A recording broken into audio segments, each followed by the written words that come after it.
Assalamualaikum warahmatullahi wabarakatuh. Saya Yeni Homaria, CGP Angkatan 4 Kabupaten Pati. Berikut ini koneksi antar materi modul 3.1. Filosofi Pratap Triloka Ki Hajar Dewantara yang meliputi ing ngarsa Sung Tulodo, ing Madya Mangun Karso, dan Tutwuri Handayani. Menjadikan kita sebagai seorang guru harus menjadi sosok yang dapat menjadi teladan yang positif, motivator, fasilitator, dan mampu membentuk karakter positif murid untuk mewujudkan profil pelajar Pancasila. Nilai-nilai positif yang sudah tertanam dalam diri seorang guru seperti nilai kebaikan, kejujuran, mandiri, tanggung jawab, disiplin, toleransi, gotong royong, reflektif, kolaboratif, inovatif, dan berpihak pada murid. Nilai-nilai positif tersebut akan mempengaruhi seorang guru untuk mengambil keputusan yang tepat dan benar serta menciptakan pembelajaran yang berpihak pada murid. Dengan langkah coaching Tirta, kita dapat mengidentifikasi masalah apa yang sebenarnya terjadi dan membuat pemecahan masalah secara sistematis. Konsep coaching Tirta sangat ideal apabila dikombinasikan dengan 9 langkah konsep pengambilan dan pengujian keputusan sebagai evaluasi terhadap keputusan yang kita ambil. Dalam proses pengambilan keputusan yang bertanggung jawab, seorang guru memerlukan kompetensi sosial emosional seperti kesadaran diri, pengelolaan diri, kesadaran sosial, dan keterampilan berhubungan sosial. Pengambilan keputusan dapat dilakukan dengan kesadaran penuh terhadap berbagai pilihan dan konsekuensi yang mungkin akan terjadi. Dengan menerapkan 9 langkah konsep pengambilan dan pengujian keputusan, kita bisa mengidentifikasi suatu kasus merupakan bujukan moral atau dilema etika.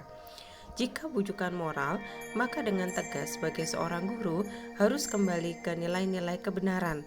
Namun, jika dilema etika, maka penggunaan 4 paradigma, 3 prinsip pengambilan keputusan, dan 9 langkah dalam pengujian dan pengambilan keputusan akan memberikan rambu-rambu dalam penyelesaian masalah tersebut. Pengambilan keputusan yang tepat akan berdampak pada terciptanya lingkungan yang positif, kondusif, aman, dan nyaman. Maka untuk melakukan perubahan ke arah yang lebih baik dan mampu mewujudkan visi misi yang telah disusun, diperlukan suatu pendekatan yang sistematis menggunakan inquiry apresiatif Bagja. Perubahan paradigma tidak dapat dibangun secara singkat, namun ada proses yang harus dilalui dan dikerjakan agar terwujud.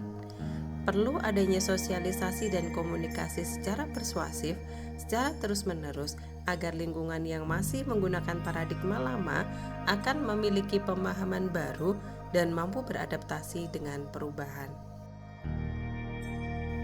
Pendidik sudah seharusnya memberikan keputusan yang bersifat positif, sehingga membuat siswa merasa nyaman dan tenang.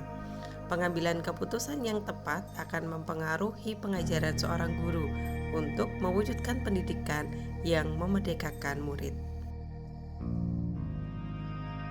Jika keputusan yang kita ambil sudah mempertimbangkan kebutuhan murid, maka murid dapat menggali potensi yang ada dalam dirinya, dan kita sebagai pemimpin pembelajaran dapat memberikan pembelajaran yang sesuai dengan kebutuhan belajarnya, serta menuntun murid dalam mengembangkan potensi yang dimilikinya dan berpengaruh terhadap keberhasilannya di masa yang akan datang.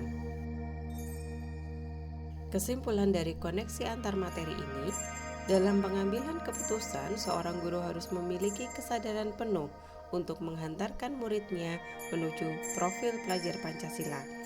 Jika dihadapkan dengan dilema etika, maka diperlukan panduan 9 langkah pengambilan dan pengujian keputusan untuk memutuskan dan memecahkan suatu masalah agar keputusan benar-benar tepat dan berpihak kepada murid demi terwujud merdeka belajar. Demikian koneksi antar materi modul 3.1. Salam dan bahagia. Terima kasih.